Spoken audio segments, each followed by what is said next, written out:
Okay, I already posted. The question there. Uh, the question on Rutrania and Mauritania. Okay, question of Rutrania and Mauritania. Can I look into the said question? And when you understand the question, adakah soalan itu dia lebih kepada isu berkaitan dengan hanya kedudukan seperti jurisdiction ataupun dia ada isu-isu lain? Anyone want to talk about this first? Sammy is here.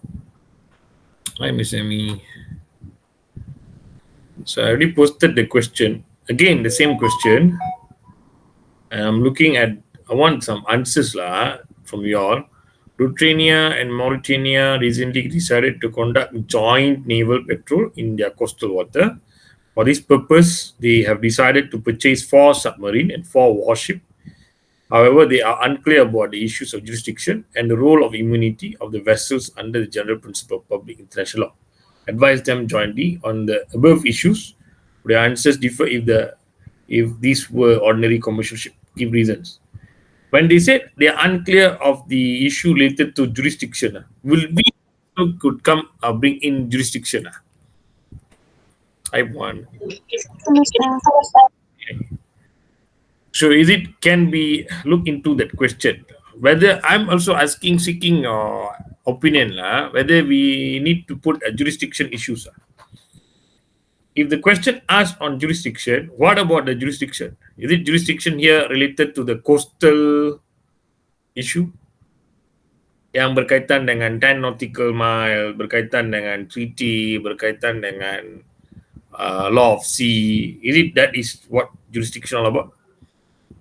Bidang kuasa mereka dalam menjaga perairan mereka jika ada sesuatu berlaku, adakah masih isu itu akan dibawa ke mahkamah mereka ataupun boleh diselesaikan dalam mahkamah rakan mereka? Depend lah, but it is like they are asking that type of question. But more overly, before we go into jurisdiction, the question need to be addressed on adakah dia adalah boleh dibawa ke satu ICJ ataupun ke satu tempat yang lain, right? True or not? Wait, I see. Any idea on this? If you say it is issue, will that also can join with the issue related to boleh berkaitan dengan isu berkaitan dengan subject?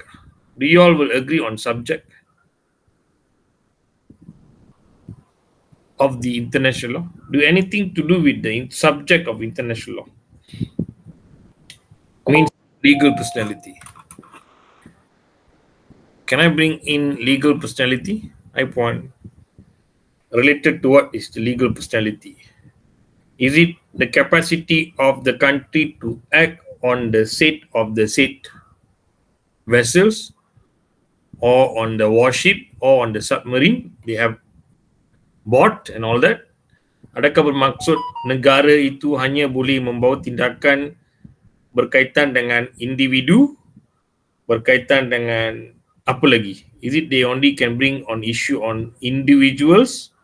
Can they also bring matters on issue related to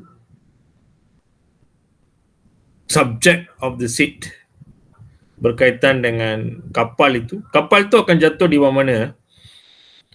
Adakah dia akan ada pemilikan dari segi pemilikan negara tersebut? What do you say on that? Is it has on the idea of ownership? Anyone? Any ideas?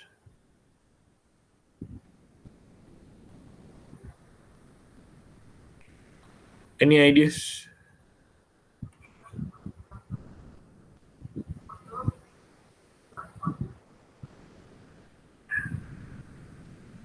Because if you say immunity on the vessel, it is clear that you all have to look into juri impari, correct or not? Juri impari and juri what?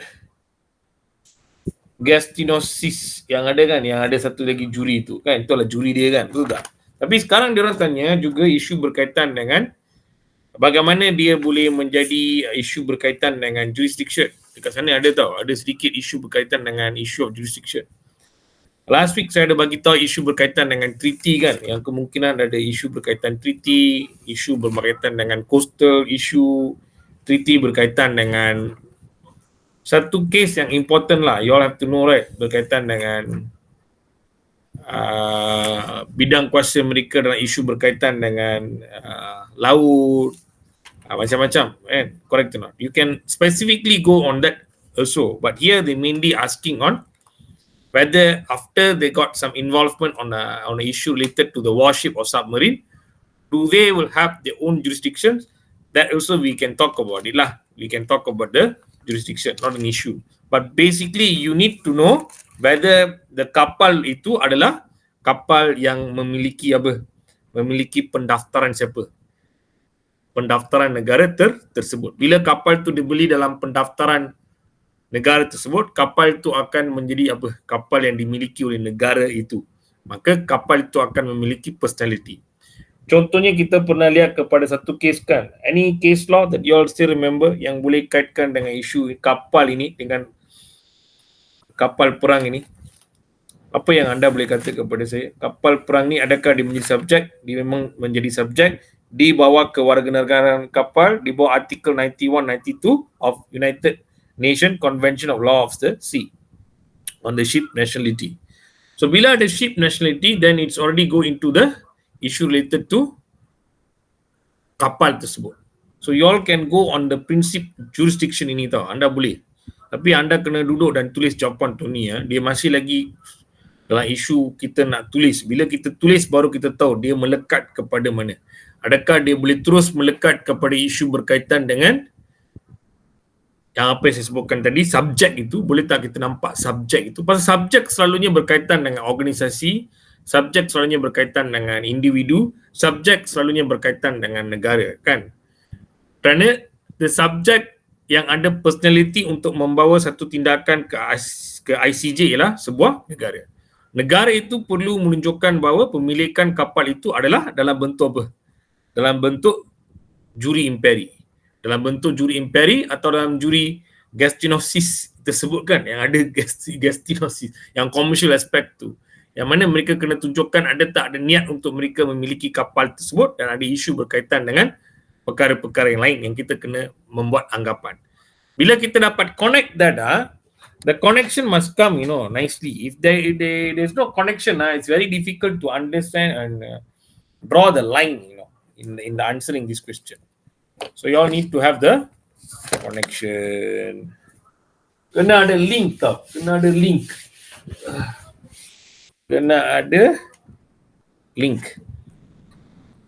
Okay, yesterday keluar family law punya results. Yesterday already keluar family law punya results. Okay. I tak tahu lagi bila you all will get your results yet. Tapi semalam ada family law punya result. Tapi international law belum lagi. Equity sudah keluar. Hopefully international pun mereka akan keluarkan lah. Tapi tak tahu bila. So sekarang persoalan dia lah kapal yang dimiliki, yang submarine, dengan kapal apa lagi? What kapal is that? Submarine. And mereka akan beli warship. Untuk yang ni menjadi subjek ialah kapal ini kena didaftarkan dengan negara. Kerana dia akan menjadi negara.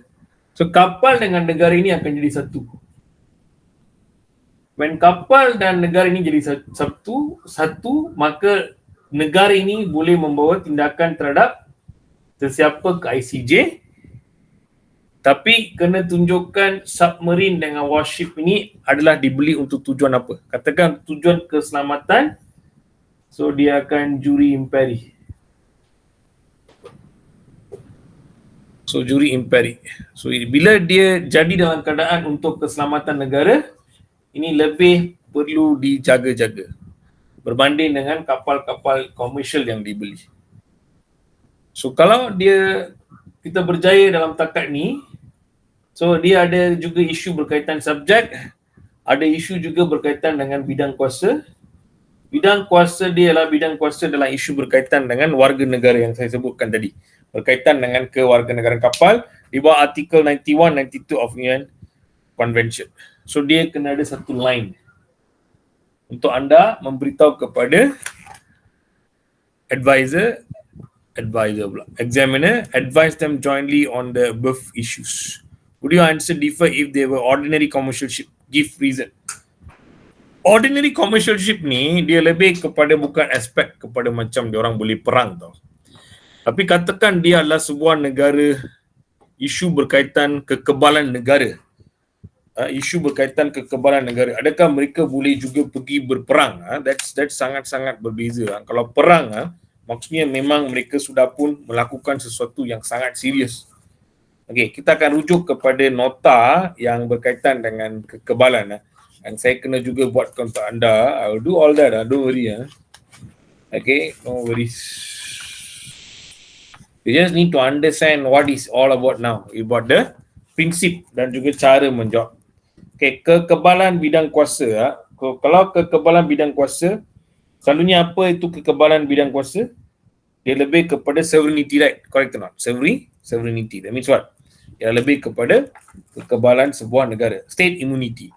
So when state immunity is there, you all can see that par in param non-habet. This is a word, par in param non-habet. Bermaksud seorang tidak boleh menjalankan bidang kuasa kepada orang lain setara dengannya. That means what? That means if you have in line with another state, you cannot impose your jurisdictions to Singapore. Let's say now Malaysia. We cannot say our nation govern the Singapore nation. Why? Because it is par in param non-habet. It means we are equal. Kedaulatan kita sama. That means whether US now can be seen as what? As the police for the world, isn't it? US. Can we say that US boleh impose anything towards Malaysia? Can we do that? Adakah USA boleh kata bahawa dia adalah segala-galanya dunia? Dia boleh buat apa sahaja sampai dia menekan negara seperti negara-negara kita, negara-negara ASEAN. Boleh ke tidak? The answer will be no. True or not? So why the answer should be no? Why the answer should be no? Why? Hi Sri. Why the answer that we say is on the par in param non-habet? Why is like that? Par in param non-habet. Bermaksud seorang itu tidak boleh menjalankan bidang kuasa kepada orang-orang setaraf dengannya. That means a country and a country is equal. Got it? That means Malaysia and Singapore equal. Can I say Singapore because they are part of our country those days on 1965? Kerana 1965 mereka keluar daripada Malaysia kan? Maksud adakah kita boleh kata they are not equal? Something like now, MA 63. Whether the contract to purchase submarine and warship is an act of state or private individual act. Can I give a very interesting fact? But don't mistake me because I want to connect you all with something. Can I do that? I know some of you might be feel or this is for knowledge purpose. So I will just put it as knowledge lah. Don't look at who is the person talking about it, but it's one scandal. I think you all know. If you link to this scandal, Malaysian submarine scandal. Could be something related to scandal. But I know that there is a case going on in this in France. I think you all know that yang kita punya KD Abdul Rahman yang kita beli dalam daripada negara France, ada juga ada isu berkaitan dengan soal-soal Alton Tuya kan? You all know or not? Ada kan? Correct. The middle person who bought that said submarine also has some connection with some link with the Alton Tuya and all that, Razak Baginda and all that, right? It's an old case, not latest case, to understand only. Do they buy that submarine for the purpose of Malaysia purpose, or do they buy for the purpose of the other company? Because involvement of Razak Baginda's punya wife dalam syarikatnya. Is it they bought it for that commercial aspect, or they buy it for Malaysian purpose? Anda semua tahu kan kes ni? There's a scandal on that. But it's written by Lim Kit Siang. So dalam isu tersebut, kalau anda nampak dengan betul-betul isu tersebut, menunjukkan bahawa mereka perlu kita nampak pembelian-pembelian seperti kereta-kereta kebal, pembelian Hawk, pembelian kapal, pembelian pelbagai jenis peralatan tentera, adakah dia memiliki isu juri imperi ataupun dia adalah juri yang berkaitan dengan Gastinos tu? What will be that? Miss Emmy, what will be your answer? How we look into it?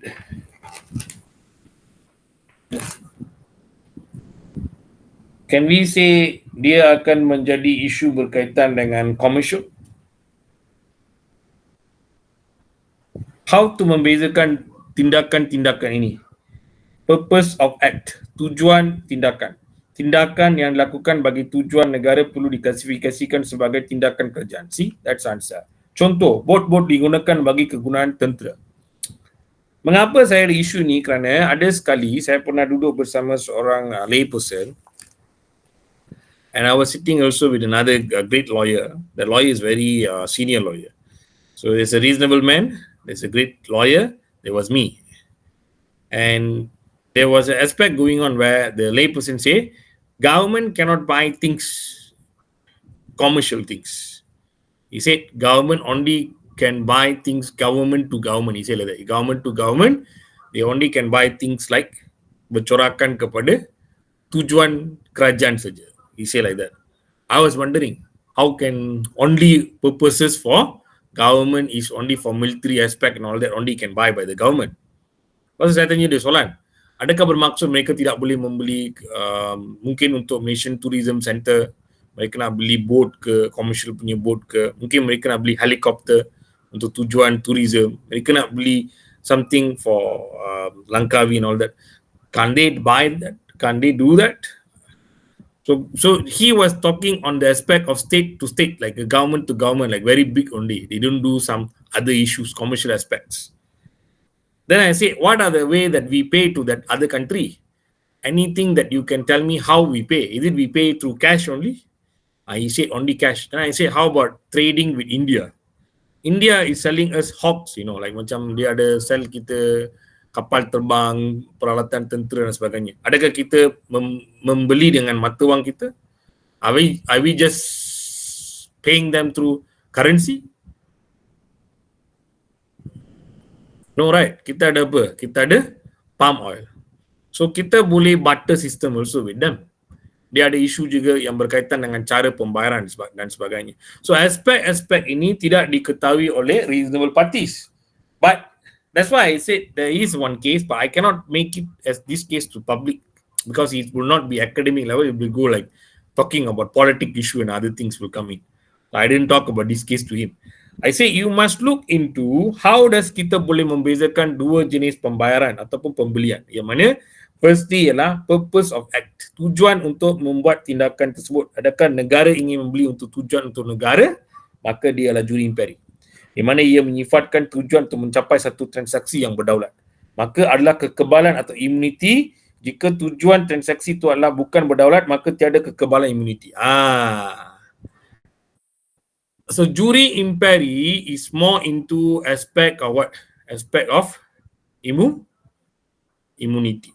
Bermaksud bahawa kapal yang dibeli untuk tujuan ketenteraan, kalau digeser sedikit saja di perairan antarabangsa maupun di mana-mana oleh kapal-kapal seperti sekarang yang selalunya ada isu berkaitan dengan China US. That day I saw a video, US warship going like this. Fighter. China's one going like this and like that, like going like a bit only, mereka mungkin akan berlakunya satu bentuk, mungkin something could happen with that two ship yang mana two hawk tu mungkin boleh tergeser, meletup, who knows. Is it that one is actually act of war considered to be? Is it you are touching on the sovereignty of the state or not? Kedaulatan negara itu. Like what happened to the Yemen? Yemen did what to US? What Yemen did? Red Sea. Yemen buat apa? They used the drone and blast that ship owned by the US kan. US and Israel all that, right? So apa berlaku? What did Israel and US did? They send their warship dan mereka pula membedil Yemen. Correct or not? Ni semua anda dah baca dalam news kan. When they do that, bermaksud bahawa mengapa mereka bertindak untuk menyerang semula, kerana mereka menyifatkan ia adalah kapal milik negara mereka, kapal perang ataupun kapal milik mereka, yang mana tujuan untuk apa mereka gunakan perlu dilihat. Tapi US tak kisah, kapal komersial dia pun kalau ada orang serang, dia akan serang balik. US like that. US ke Israel ke, they don't care. Anything happens to their ship, for their people, they will blast it. Mereka akan buat apa saja yang mereka rasa mereka nak buat. So, sovereignty itu ada kaitan dengan juri imperi, dan lagi satu juri yang selalu saya katakan, yang selalu ada juri gestionis. So, ini anda kena lihat kepada dua juri tersebut. Tapi untuk answer soalan tadi, if you answer the one, you cannot answer direct to juri. Why you cannot direct to the jury? See the question itself. Like last week, I said I will touch on subject. They also got issue of jurisdiction, They are unclear about the issue of jurisdiction. So now, this jurisdiction only akan masuk jika ada isu berkaitan dengan apa? Berlakunya isu-isu berkaitan dengan mahkamah mereka. So mahkamah mereka ada tak mereka ada kuasa terhadap negara mereka, atau mereka ada kuasa terhadap vessel yang satu lagi? Let's say bergeser di masa mereka membuat apa? Petrol bersama-sama di laut. Kawan-kawan kan, sudah ada treaty. Tiba-tiba bergeser sesama sendiri. So apa yang mereka boleh buat ialah lihat kepada treaty tersebutlah, yang mana jurisdiction itu tentukan siapa yang berhak untuk mengambil tindakan, ataupun melihat kepada kedudukan bahawa kemungkinan besar negara-negara tersebut yang memiliki bidang kuasa, kerana perkataan ini. Itu apa perkataan yang saya sebutkan tadi, yang dia cuba nak kenakan kita dengan menggunakan perkataan apa yang saya kata tadi, yang param tu, yang non-habit tu. Masih ingat tak? Par in param non-habit. So he is playing with this.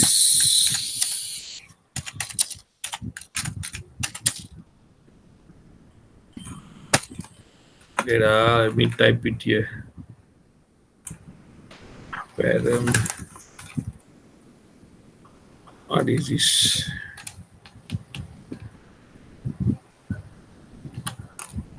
Okay. Par in param.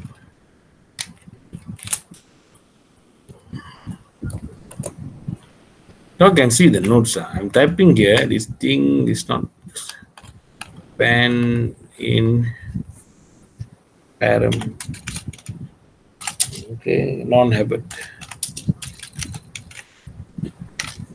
Okay. So yang ni yang dia nak kita rujuk. Pair in param non-habit. It means I should not have any power against your country. That means they are looking into the jurisdiction. Can I impose my jurisdictions against you? So kemungkinan ini adalah satu test yang isu berkaitan dengan kekebalan negara tersebut lah. Bermaksud bahawa saya tidak akan memiliki kekebalan ini kerana kedua-dua negara itu akan memiliki apa? Immunity. Immunity ini berdasarkan kepada immunity apa? Jure imperi. So cara untuk lihat kepada juri imperi ini adalah, ada berapa cara untuk lihat kepada juri imperi ini? Ada 4. Apa dia? Di mana dia ada isu berkaitan dengan purpose of act. Lepas tu dia ada isu berkaitan dengan kelemahan juga, kelemahan sistem ini. And you got what some purpose of act. 4 ujian boleh dibezakan 4 ujian. Maka ujian menyifatkan jika tujuan untuk mencapai satu transaksi berdaulat, maka ada kekebalan atau immunity. Jika tujuan transaksi itu adalah bukan berdaulat, maka tiada kekebalan atau immunity. But here you have this tindakan lakukan bagi tujuan negara perlu diklasifikasikan sebagai tindakan kerajaan negara-negara terdiri imperi. Dia ada satu dekat sini. Okay. yang dilakukan oleh kerajaan hanya untuk kepentingan awam, bukan untuk individu. Semua tindakan adalah tindakan awam, maka hampir semua tindakan adalah untuk kepentingan awam. Negara tidak punya tindakan individu, oleh itu semua atau tindakan boleh diklasifikasikan sebagai juri imperi. Maka ini mungkin akan menimbulkan kepada isu tidak masuk akal. Kerana mereka kena lihat kepada tujuan apa yang mereka sifatkan untuk membeli ataupun membeli kapal tersebut. That's the meaning of it. I just give you notes until there, kekebalan dia. Cukup tak bagi lagi isu berkaitan dengan the other notes, isn't it? You all see the notes now? Cuba tengok notes dia.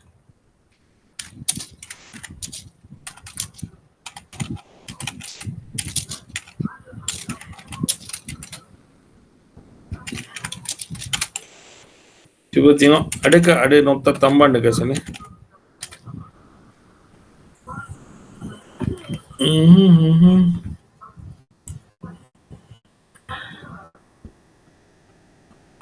Got or not? No, huh?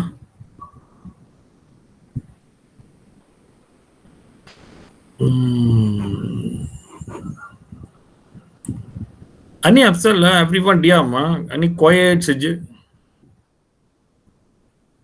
No one is doing all recording mostly today.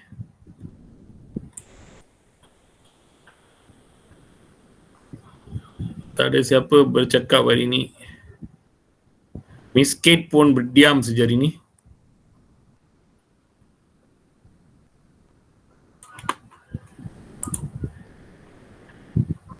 Mr. Max is here. Yes, sir.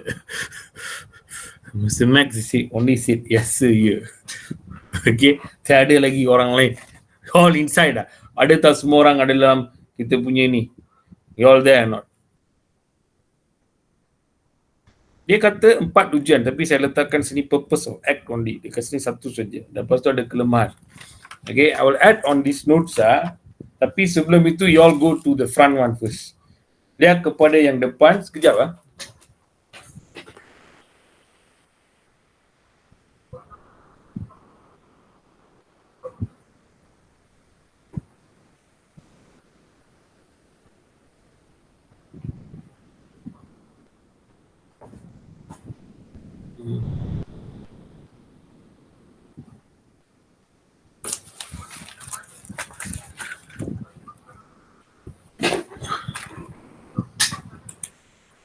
Okay.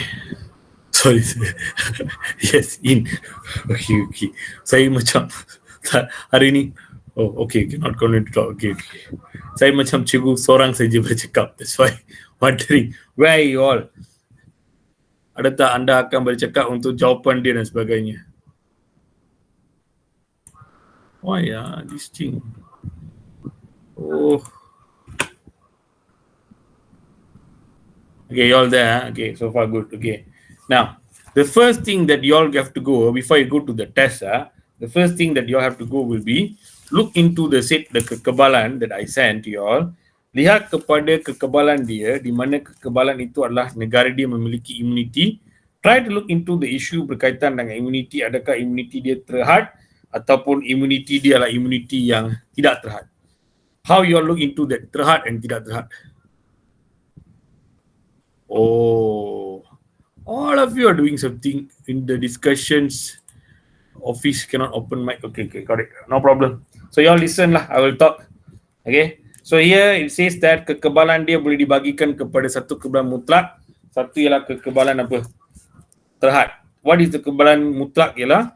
Kekebalan mutlak itu anda boleh ataupun anda mungkin hanya tidak boleh mengambil tindakan terhadap negara-negara tersebut lah. Tapi kekebalan terhad ialah kekebalan dalam beberapa perkara tindakan sajalah, dia kata. So adakah Malaysia menggunakan kekebalan terhad ataupun tidak terhad? Tell me that one. Anyone know? Kekebalan terhad ke ataupun dia menggunakan kekebalan mutlak? What is that one used by Malaysia? Is it mutlak or hanya terhad? Can anyone tell me? Kita menggunakan Kita menggunakan apa? Kekebalan mana? Mr. G. Tell me.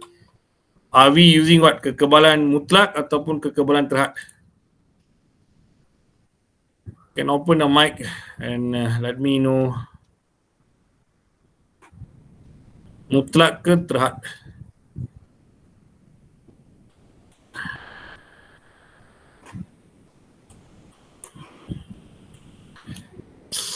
Can anyone? Mutlak ke terhad? Wah ya, today cikgu punya sistem semua. Sekejap cikgu sedang nak bagi satu notah. Hello, please. There's a disturbance here.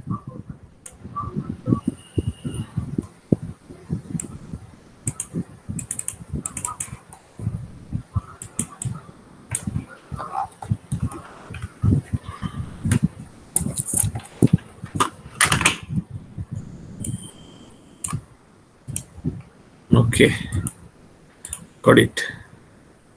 Restrictive, very good. That's answer. Now you all open this one.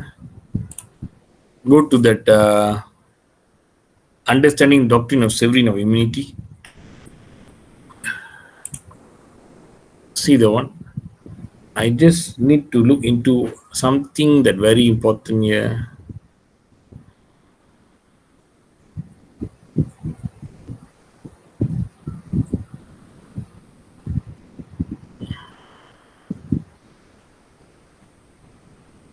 Okay.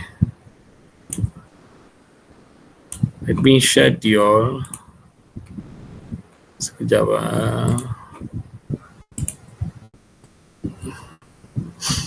If you all can share this. Okay, you all can see this, right? So I'm going to look into the reality on the immunity. What I'm talking about.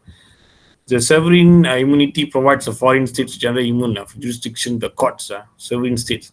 States immunity develop undisputed principle of customary international law based on the core aspects sovereign applicable in common law and all that. This is all you know. So discussion is the United States of some Western European adopt restrictive approach. See that idea, which I asked just now. Restrictive approach relating to the Public Act. Can you see that? And also including commercial activities. So the United States codified restrictive approach to state immunity through the Foreign Sovereign Immunity Act. So this is what they adopting into. In addition to domestic law, efforts were taken develop multilateral treaties governing foreign sovereign immunities issues. So this is how you control the immunity through what you can do is by agreeing into it by using treaty. Next, the balance of the presentation will provide a broad overview all this foreign special focus on the FS. This one all their immunity akta mereka. United States Supreme Court 1812, the Schooner Exchange, source of American foreign sovereign immunity jurisprudence. In the case of American plaintiff claimed to be rightful owner of a armed friendship. This one, Schooner Exchange, Matt Fadden. Okay, this is one of the important also. The issue related to American plaintiff claimed to be rightful owner of a armed friendship found in United States port. Short execution of the vessel, citing international custom, Justice Marshall determined the state's immunity was based upon perfect quality and absolute independence of sovereign, common implying them mutual intercourse. Referring to the importance of maintaining friendly relations with other nations, the Supreme Court confirmed the state immunity is based upon international committee among nations. The Supreme Court ultimately endorsed the suggestion of the executive branch and refused to permit the access jurisdiction by United States court over friendship. Okay, now I want to put this case here. Okay. So this is important. Then what will be important also, although the Sooner exchange usually cited for the propositions that United States adopted a broad absolute form of state immunity. Justice Marshall actually planted the seed for the restrictive theory. Restricted theory. Okay, here we understood that what they're talking is about restrictive ataupun satu immunity ataupun kekebalan terhad. So kekebalan terhad ini boleh tak kita gunakan di Malaysia because kita akan menggunakan idea daripada negara mana? Are we using the system of US or are we using the system of Britain? Kita akan menggunakan sistem immunity daripada mana? Negara British. We are not using the isu berkaitan dengan negara US. Tetapi kita ada beberapa cara lah untuk kita juga nampak kepada pembacaan isu ini. Okay. So y'all can see the general rule of immunity for foreign state. So ini semua ada isu berkaitan dengan undang-undang FSIA mereka semua. So ini adalah satu cara lah untuk kita nampak isu berkaitan dengan US. Because title dia anda nampak kan, dia lebih kepada apa?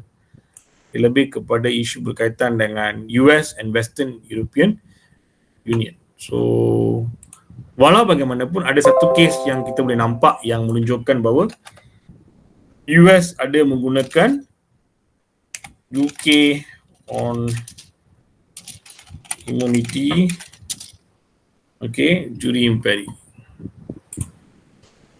Okay, cikgu nak ambil lagi satu lagi. Okay. This one, wait. Law teacher better.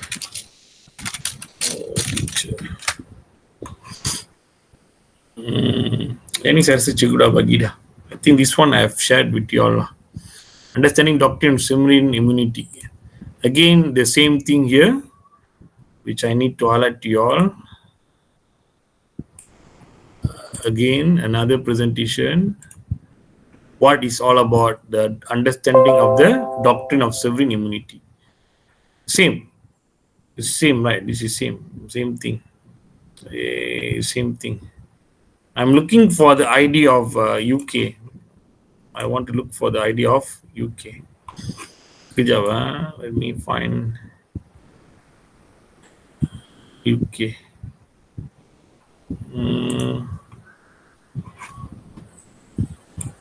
UK.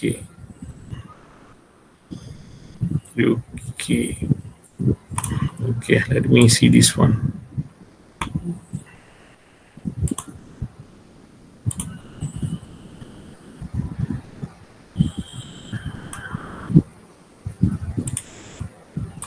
Tapi dia ada cara untuk kita belajar. Cara untuk kita belajar ialah kita kena lihat kepada bagaimana immunity itu akan jatuh diklasifikasikan sebagai terhad. Walau bagaimanapun terhad itu dia ada isu of berkaitan dengan bagaimana kita nak lihat kepada idea macam immunity ini, adakah dia boleh juga more over will go into the idea of kita boleh kenakan tindakan ke tidak terhadap negara yang telah menyebabkan kepada masalah juri imperi ini. So juri imperi ini, like you all can see, like just now one of it lah, di sini ada 4 ujian, tapi di sini ialah first ialah purpose of the act di sini. Okay, so you all have to look into that, the purpose of the act. The purpose of the act here is what more to whether we can actually lihat kepada dia adalah isu berkaitan dengan aspek juri imperi itu, tujuan dia. Dia kata untuk aspek tujuan. Okay. Lepas tu cikgu kena tambahkan lagi. I will share and more notes for you all this side on the juri imperi. Don't worry. Question of juri. Sekejap imperi. Okay, ada satu dekat sini. Tapi dia banyak tau. Dia macam a lot tau. Saya kena jadikan dia pendek. I have to do it very recast dan sebagainya untuk anda. Okay, I need to do this a bit on issue of the restrictive immunity. Lepas tu kena masuk ke dalam juri imperi ni. I will do that also. Okay, so that one I will try to give you all that answer with that lah, how to do the structure. Like I said just now, dia ada kaitan dengan apa? Kaitan dengan submarine, warship, subject, ICJ, juri imperi, and also Gastinosis. Okay, yeah, I will do that. No worries. Sure, I will put it lah. No worries because bila saya baca dekat sini dia ada banyak kriteria-kriteria. Saya nak samakan dia dengan kita punya guideline. Can I put it into the guideline one? Because if I put like just now, you all see that US, right? US and Europe. So kadang-kadang kita boleh ambil yang restrictive saja, tapi kita tak boleh ambil yang benda-benda lain. Tapi saya akan tambahkan dalam nota ini nanti ya. That's one. Lepas tu anda ada nampak tak case law yang saya telah pun masukkan dekat sini. You all see all the case law. The case law yang saya telah masukkan dekat sini. Does it mean the purpose test, nature test will not apply? Nature test in sense of, is it you're saying that what are the nature tests that they are going to buy, they said the army and all that, right? The ship and all that, right? It's actually that's the test, But I am also want to look into few other tests, important tests. Is it there are more tests or not? Because I can see here purpose of act, tujuan tindakan is that there is whether I can use this test alone per se or not to bring to the conclusion saying that adakah boleh ia menjadi apa? Menjadi satu juri imperi. You got the idea or not? Faham the idea dia? Got it or not? Sekejap Alright.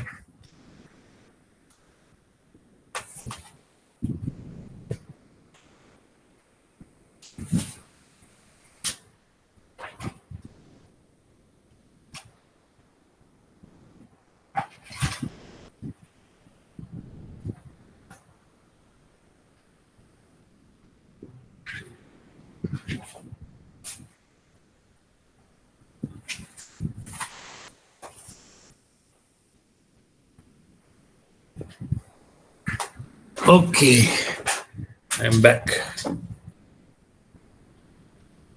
Sekejap Saya nak pergi kepada immunity tu. Macam mana saya nak bagi tahu isu berkaitan immunity tersebut.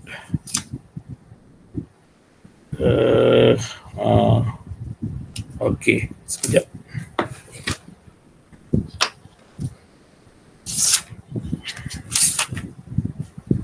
Tadi ada satu case, right? The schooner exchange McFadden, right? True or not? So we can use that case law to conclude whether they will come under the state immunity. And we got the State Immunity Act on 1978, whereby it say a state is immune from jurisdiction of its court, United Kingdom, except as provided in the following provisions of the part of this act. The court shall give effect to the immunity conferred sections even though the state does not appear in the proceeding in question.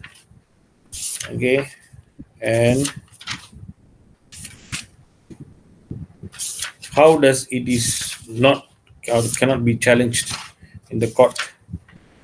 So very important will be your draft in United Nations Convention of Jurisdictional Immunities of States and the Property. Okay, this I did in the morning just now. Can you Google that? Draft United Nations Convention on Jurisdictional Immunities of States and their Property. Can check into that. Draft United Convention on Jurisdictional Immunities immunities of states and their property.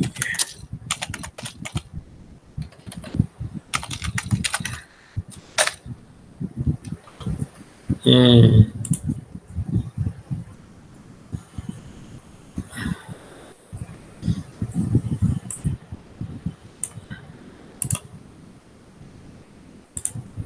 Okay. The purpose also apply. This one. Check the one. The nature test will not apply. How we say the nature test will not apply? Because nature test is also how you buy that thing side. True or not? Purpose and nature of that seat. Yeah, what you're saying is correct. They got few tests to be imposed. But here, whether you also can go under the seat what?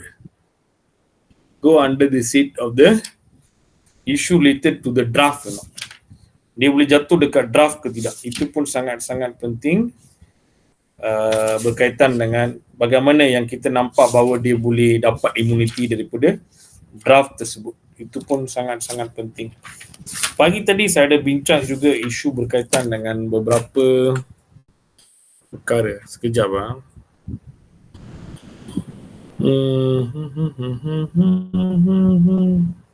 Better.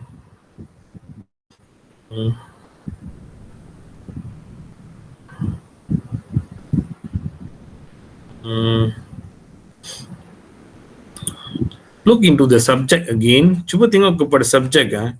Y'all can go to the article 34(1) of ICJ. Y'all can see that 34(1) of ICJ.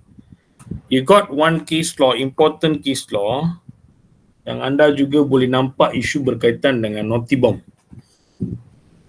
Can I explain that case first? Naughty bomb punya case. You all know what is naughty bomb case? What happened? Anyone? Naughty bomb case.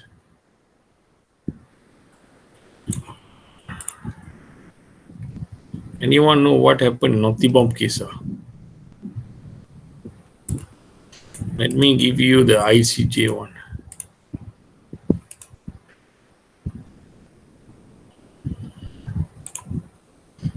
Open this one.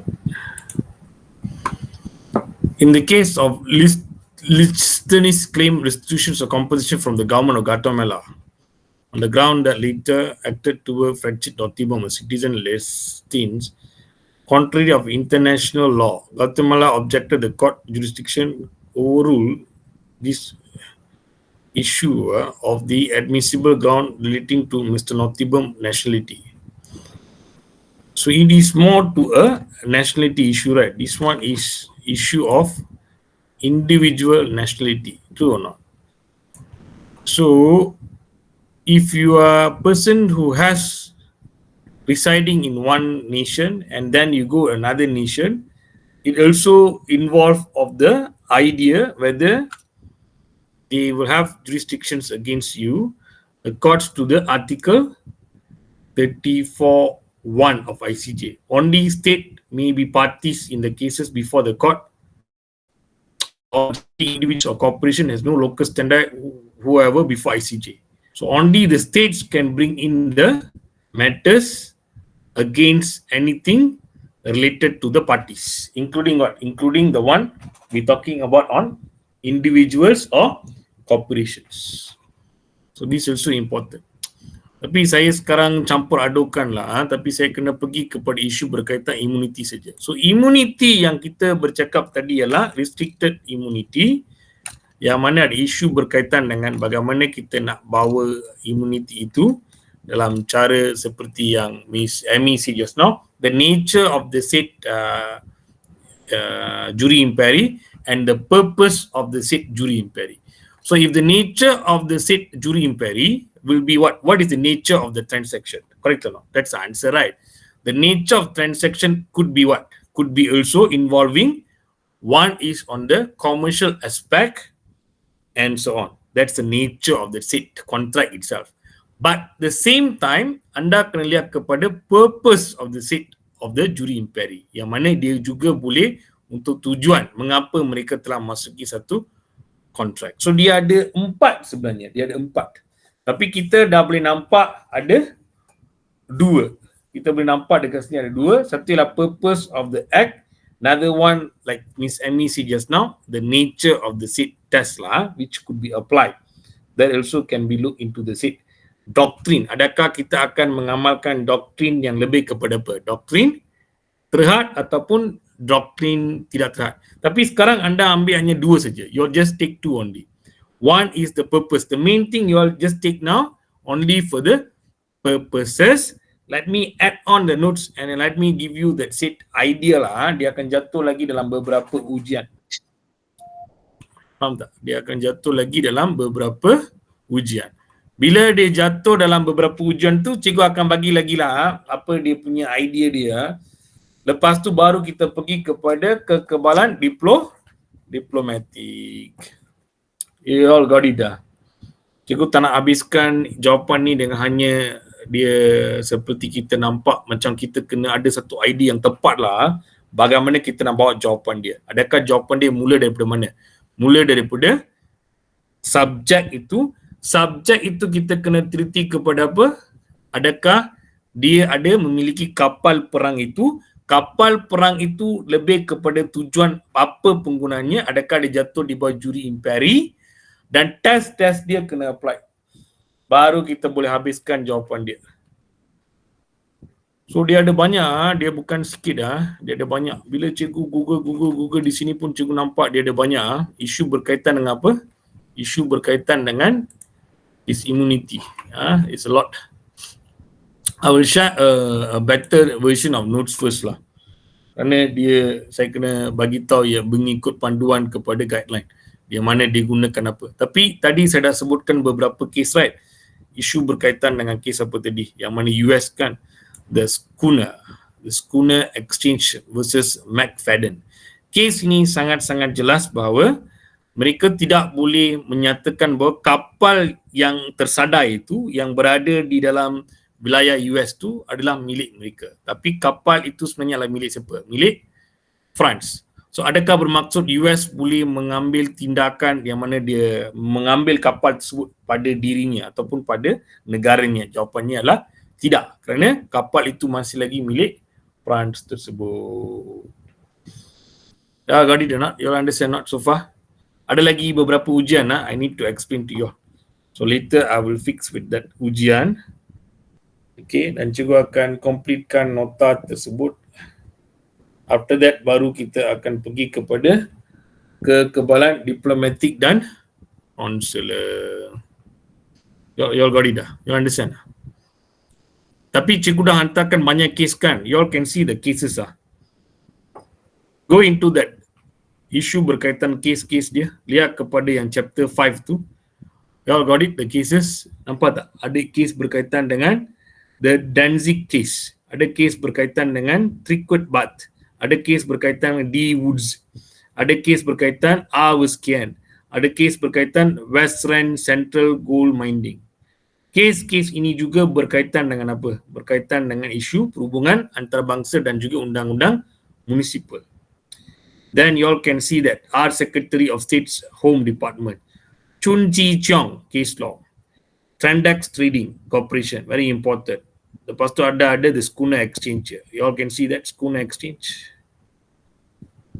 Lepas tu anda ada kes berkaitan Parliament Pledge, di mana isu juga berkaitan dengan fakta bahawa sebuah kapal British berlanggar dengan Parliament Pledge, sebuah kapal Raja Belgium yang membawa kargo. Pemilik kapal British membawa kes terhadap Parliament Pledge ini dan kargonya. Peguam negara mencelah dengan menyatakan bahawa satu perjanjian 18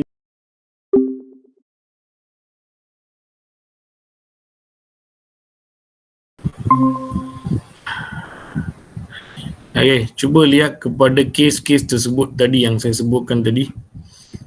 The case is very important.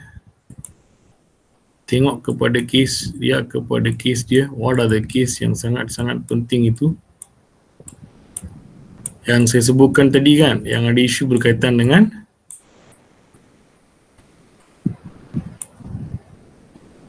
case dia. Very important is that said case dia lah. True or not? So anda kena lihat kepada case tersebut. Very important. Okay. Sekejap lah. So cikgu tadi ada cakap berkaitan dengan test dia kan. Okay, cikgu ada sedikit yang cikgu boleh bagi tahu.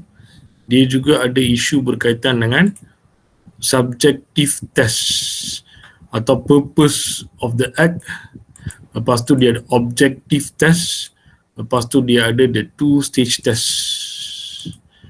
So ini adalah test dia. Anda boleh tuliskan test dia tak? Kindly type that test dia. Subjective test, that is will be the purpose of the act. Determine the purpose of the act. Maksudnya tujuan lah, purpose of the act. So that's the first one. Then you got objective test will be the nature test lah, stated by the Miss Amy. And the two stage tests berkaitan dengan nature of the act atau act in the context itself. Ini nanti cikgu akan tambahkan. Okay, this one later I will tambahkan. Subjective test purpose. Yeah, Miss Amy, what Miss Amy right there is correct. You all can look into it. So we got subjective test, objective test, and we also got what? We also got two stage tests. So that stage test need to be put into here lah, into the notes. Then only we can be very clear, because it's not been there. So I don't want to just put it and say, oh this is test right. Nanti saya letakkan. Okay, tapi sebelum cikgu letakkan dekat sana, sebelum habiskan dekat sana, you all can look into the cases first. Okay, so you all can look into the cases first. The cases di sini ialah the schooner exchange itu dengan parlimen Belanji itu dengan ada Western helicopter. So Western helicopter ialah berkaitan kes apa? Parlimen Belanji sudah bagi tahu tadi kan, isu berkaitan dengan kapal itu, adakah dia akan jadi seperti kapal komersial itu juga mempunyai kekebalan seperti kapal perang? Depend kepada bagaimana stage of the test yang mereka lihat lah. Lepas tu Western helicopter itu, yang mana dia kata AOI telah diwujudkan sebagai suatu badan antarabangsa melalui satu treaty, dan pada tahun 1979 beberapa pihak telah menadi daripada AOI telah dilanjutkan oleh beberapa peruntukan itu, kemudian dibuat undang-undang municipal Mesir. Kemudian seorang pemintang kehakiman ahli suatu kuasa timbang tara antarabangsa telah mendapat perintah garnishi terhadap pendeposit bank badan AOL. Undang-undang Mesir telah cuba untuk mengetepikan garnishi tersebut, oleh kerana AOL telah diperbadankan di bawah undang-undang Mesir, maka diiktiraf. Okey, perlu diiktiraf oleh dan dalam negara UK, dan keputusan telah dinyatakan oleh Hakim Coleman. Okey, Hakim Coleman, what stated by Hakim Coleman ialah, if you look into it, it says diperbadankan dan tidak dapat menunjukkan yang asal, maka mereka telah tak berhak untuk menepikan perintah garnishi tersebut. So ada banyak case law, there are so many case law that anda kena lihat di sini untuk anda memahami isu berkaitan dengan apa? What is that issue? Isu berkaitan dengan whether what? Whether there is an issue related to the immunity. Dia ada banyak tau. Kita kena baca banyak. So we got objective, we got subjective, we got two stage test. Lepas tu kita ada berkaitan dengan kekebalan. That kekebalan is kekebalan apa? What is that kekebalan? Adakah kekebalan terhad ataupun tidak terhad? What will be the answer?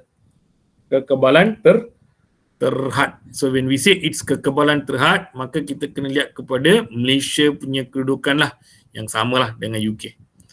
Tetapi kita kena tahu, katakan kapal-kapal perang itu telah pun dalam konteks, telah pun menghadapi isu berkaitan dengan pergeseran. So kita kena lihat kepada isu-isu bagaimana kita nak membawa tindakan terhadap negara lain.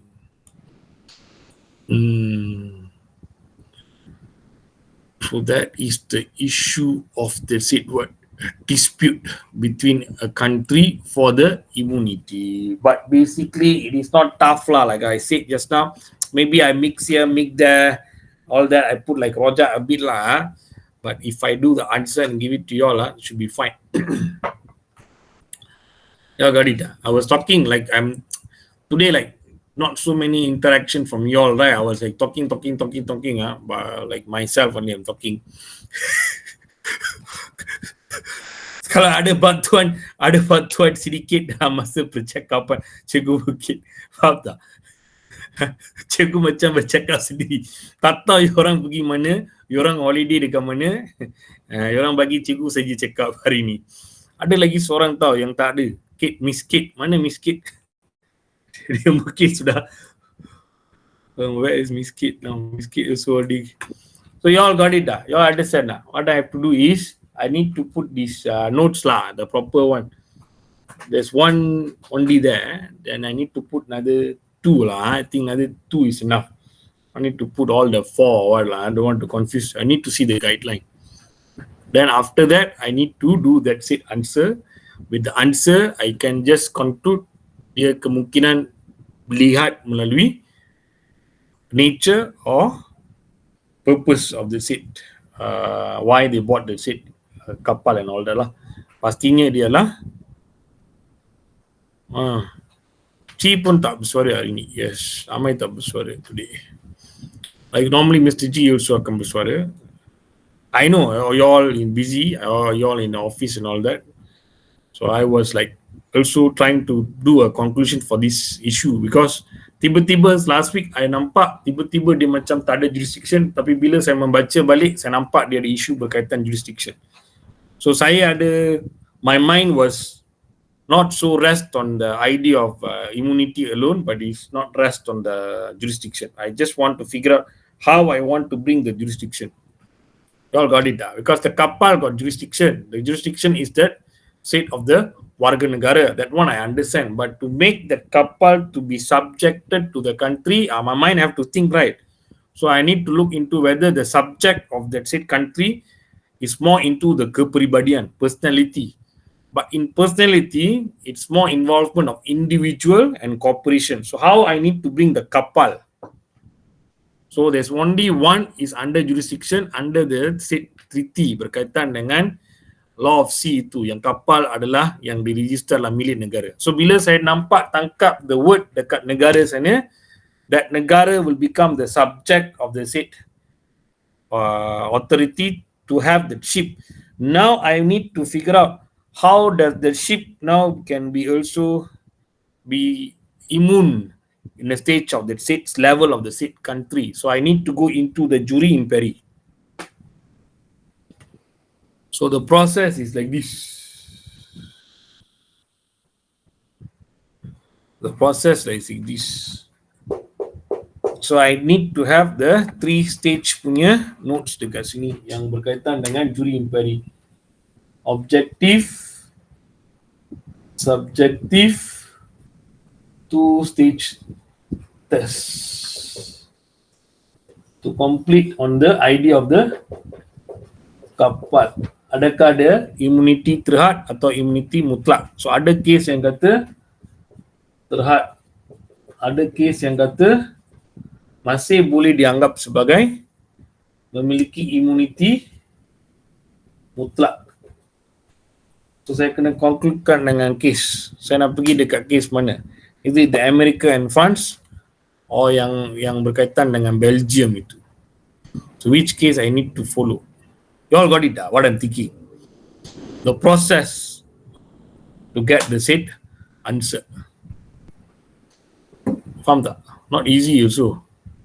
Because as you all know, international law. Okay, tapi cikgu akan buatkan answer lah, don't worry. Okay, I'm looking into what can suit this case. Any idea you all can tell me on writing, on typing? Any idea that you want to share, looking at your entire thing, how you understand this case? Miss Amy, you like to type? One, put it, how you look into it.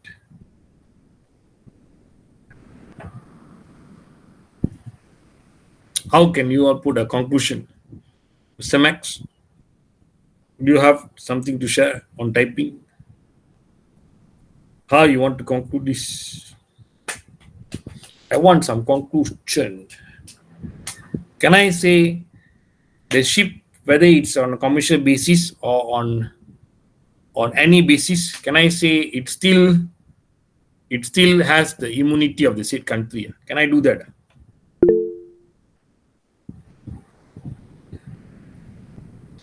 You all got my idea. The national interest. Okay. Agreed, the national interest.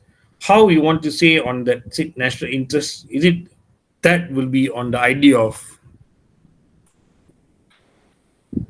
the objective or subjective test? Because subjective test say purpose of the act. You determine on the purpose of the act, like military and all that. But if you look into objective test, it's basic criteria whether the key transaction is private on the said contract. So can I go on the purposes test? Like Miss Emmy just now say the nature, right?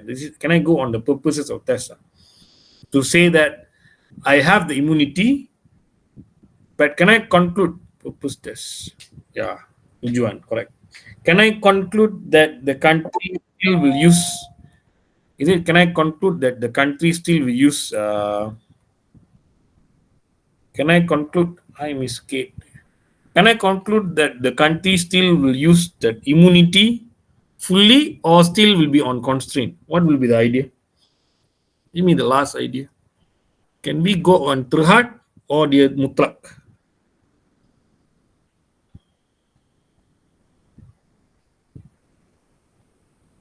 What will be the answer? Terhad or mutlak?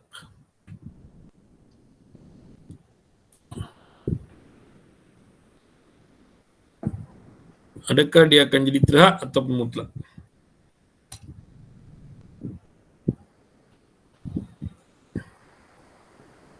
Mutlak. Why mutlak?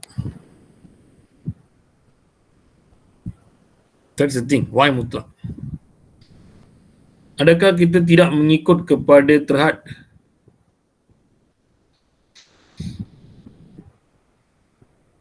Kita mengikut kepada terhad kan? Kita mengikut kepada kes yang diputuskan daripada England terhad kan? Mengapa kita nak kata sekarang mutlak?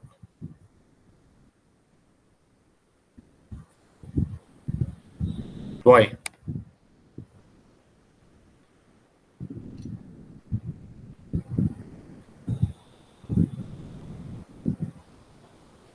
Anyone? Any idea? Last idea. I already make from beginning up to now. I'm already bring it to one stage conclusion. Miss Emmy have put mutlak. Why she saying mutlak? Just one answer for that. Then kita end. Can we argue on the issue related to the case law? Whereby we got the Belgi, case law of Belgi, it says that fakta yang menyatakan kapal British berlanggar dengan satu kapal Belgium, pemilik kapal British membawa kes terhadap Belgium sebutlah kapal Parlimen Belgi itu. Peguam negara mencela menyatakan bahawa satu perjanjian pada tahun 1876 dengan Belgium telah memperuntukkan bahawa kapal-kapal komersial juga mempunyai kekebalan sama seperti kapal perang. How? So adakah saya boleh concludekan bahawa mengikut kepada konsep juri imperi, sesebuah negara yang ada memiliki kapal perang, tujuan purposes yang mereka gunakan untuk menjaga kawasan perairan mereka, boleh memiliki imuniti mutlak atas dasar kepada purposes tujuan pembelian kapal tersebut. That's answer. That's it. Okay. Very good. Conclusion done. Superb. At the end. Thank you, Miss Emmy. Thank you, Mr. Max. At least, yeah. It's really need discussion, I tell you. If some of the question, really need discussion. Yeah, I think you all got it right. It's international law. Good conclusions. I was like fighting for this, because morning I was fighting with the other student. I got different conclusion. My mind is not so rest lah.